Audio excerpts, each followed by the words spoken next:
In the year 1100, France was a kingdom in name, but not in practice. Royal authority was thin, scattered, and often ignored beyond the lands immediately surrounding Paris.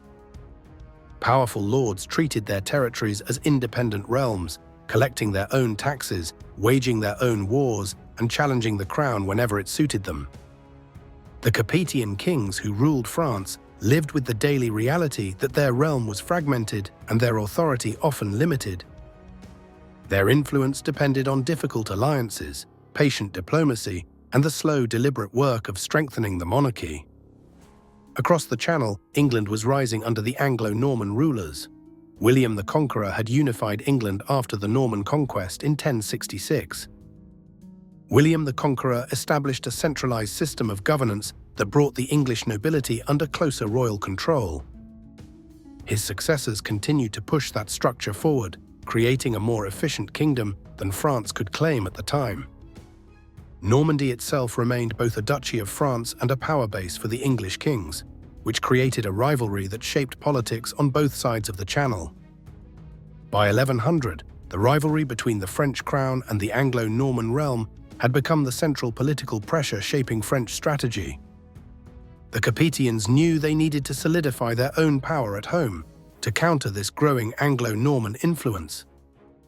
Rebellious barons near Paris continued to disrupt royal lands and weaken the crown's ability to respond to English ambition. This was the world into which Louis VI stepped, a world where the king's power depended not on ceremony but on the ability to bring rebellious nobles under control and defend the dignity of the crown. Louis VI was born in 1081 during a time of great fragmentation within the Kingdom of France, when royal authority was weak and divided among powerful lords.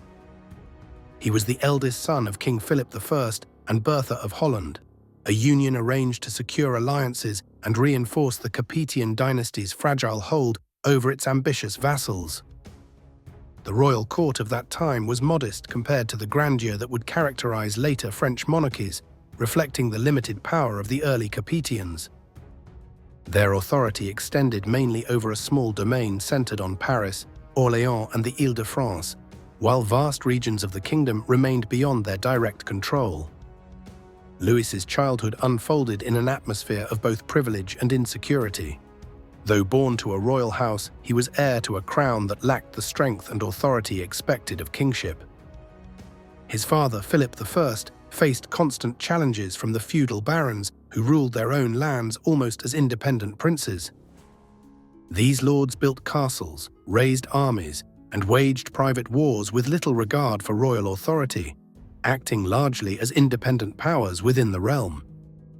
At court, young Louis was surrounded by the turbulence of his father's reign. Philip I's personal life was a source of scandal throughout Christendom. In 1092, when Louis was about 11 years old, the king abandoned his wife Bertha to marry Bertrade de Montfort, the wife of Fulk IV, Count of Anjou. The union drew condemnation from the church, and Philip was excommunicated by the Pope, a punishment that sent shockwaves through Christendom. This affair weakened royal prestige, alienated important allies, and deepened the moral and political crisis facing the monarchy. Despite the political turmoil, Louis received an education suited to his royal status, spending part of his youth in the royal palace at Étampes. He was also raised under the guidance of churchmen, who at the time were among the few sources of formal learning and moral instruction. One of the most influential figures in his upbringing was Abbot Suger of the Abbey of Saint-Denis, a man of intellect and deep conviction who played a major role in shaping the young prince. Suger recognized in Louis a seriousness of character and a strong sense of responsibility, qualities that were remarkably rare for someone of his age and position. Under Suger's guidance, Louis was taught the values of justice, order, and loyalty to the church, principles that would shape his vision of kingship throughout his life. Even as a youth, Louis showed a strong inclination toward action and leadership, earning a reputation for his energy and determination. Contemporary chroniclers describe him as robust and willful, inclined toward direct involvement in matters of governance and warfare. Unlike his father, who preferred negotiation and indulgence, Louis was drawn to the challenges of enforcing royal authority through strength. His experiences during these formative years, witnessing rebellious lords defy the crown, seeing the church's disapproval weaken his father, shaped his understanding of the chaos surrounding the monarchy. Living in a France torn by disorder convinced him that the kingdom needed a ruler capable of restoring stability, enforcing authority, and commanding genuine respect. By the time Louis reached his 20s, he was effectively acting as the ruler of France, even though his father still retained the title of king. He was restoring order, defending the church's interests, and strengthening the authority of the crown in ways that had not been seen for over a century. He became known among his men for his willingness to lead from the front and endure hardship alongside them, a trait that earned him loyalty and respect. Philip I died in 1108, and Louis, already deeply involved in the affairs of the kingdom, succeeded him as Louis VI of France. His coronation at Orléans marked more than a dynastic transition. It signaled the rise of a king committed to strengthening the monarchy in ways his predecessors had been unable to achieve. Where earlier Capetians had ruled cautiously, Louis set out to be an assertive defender of royal authority. The early years of his reign were dominated by internal struggles, as Louis confronted disorder within his own lands. He devoted much of his energy to subduing turbulent nobles who had grown accustomed to acting independently of the crown. Among the most troublesome were the lords around Paris, men like Hugh of Le Puiset, whose private wars and fortified strongholds posed direct challenges to the king's authority. Louis's campaigns against these barons were not grand territorial conquests, but they were essential. Yet even as Louis focused on restoring control within the Île-de-France, a larger political rivalry was taking shape beyond his immediate borders. Across the Channel, the Anglo-Norman kings held both the crown of England and extensive lands in France. Since the Norman conquest of 1066, the English monarchy possessed greater wealth, a more unified administration, and powerful lords who owed direct allegiance to the English king. The reign of Henry I of England, who ruled from 1100 to 1135, marked the height of Anglo-Norman influence. Henry controlled Normandy and maintained a strong grip over his vassals, giving him a power base that overshadowed the resources available to Louis. Although the King of England was technically a vassal of the King of France for his continental lands, the reality was far more complex. Henry's authority in Normandy often allowed him to influence or even destabilize political affairs near the French royal domain. Louis quickly realized that the rivalry with the Anglo-Norman rulers would become one of the defining challenges of his reign. The rivalry between Louis and Henry did not arise from a single incident, but from a broader struggle for influence over the regions bordering the Capetian heartlands. Normandy lay directly to the northwest of the Île-de-France, and whoever controlled Normandy could threaten Paris itself. The central figure in this opportunity was William Clito, the son of Robert Curthose, the elder brother of Henry I. William Clito, as the grandson of William the Conqueror, had a legitimate hereditary claim to Normandy.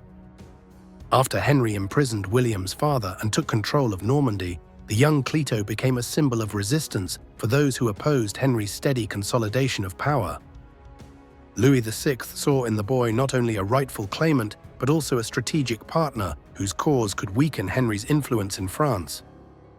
Louis became William Clito's most consistent protector and supporter.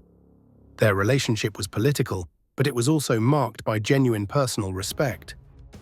Louis understood that by championing Clito, he could disrupt Anglo-Norman unity and promote instability within Henry's territories. This alliance intensified the rivalry between the Capetian and Anglo-Norman realms, turning what might have remained local disputes into prolonged cross-channel conflict. Henry I, however, was a shrewd and relentless adversary. His strategy was to isolate Louis diplomatically and to strengthen his own borders through alliances and marriages. The conflict reached a critical moment in 1119 when Louis and Henry met on the battlefield at Bremule. The encounter ended in a decisive Anglo-Norman victory. Though Louis escaped unharmed, the battle demonstrated that Henry's resources and military discipline could outmatch the still developing forces of the French crown. Yet despite these defeats, Louis's persistence gradually shifted the balance of power in ways that were not immediately visible. He continued to champion William Clito, helping him secure the title of Count of Flanders in 1127 after the assassination of Count Charles the Good. For a brief period, it appeared that Clito might finally establish himself as a major regional ruler. But fate intervened once again. In 1128, William Clito died suddenly at the age of 25 from a wound sustained during a minor siege. His death ended the last serious dynastic challenge to Henry I's control over Normandy. Although Louis failed to install William Clito as Duke of Normandy, the prolonged conflict had significant long-term consequences for the Capetian dynasty. Moreover, Louis's efforts laid the groundwork for the diplomatic and military strategies later perfected by his son, Louis VII, strengthening the direction of the Capetian monarchy. Those strategies were expanded even more dramatically by his grandson, Philip II Augustus, who shattered the Angevin Empire and brought Normandy firmly under French control in the early 13th century. As the 1130s progressed, Louis VI entered the later phase of his reign, burdened by the physical strain of decades spent fighting rebellious barons. His increasing weight, which later earned him the nickname Louis the Fat, was more than a matter of appearance. It reflected growing health difficulties that limited his mobility. Yet despite these challenges, Louis remained deeply involved in the governance of the kingdom, presiding over councils, overseeing disputes, and strengthening ties with the church. As Louis's health continued to decline, he increasingly entrusted the responsibilities of government to his eldest surviving son, Louis, the future Louis VII. By the mid-1130s, Louis VI spent more time at the Abbey of Saint-Denis, a place deeply connected to his reign and to his closest advisor and lifelong friend, Abbot Suger. In 1137, after years of declining health, Louis VI died at the age of 56. He buried at Saint-Denis, and the throne passed to his son, now Louis VII.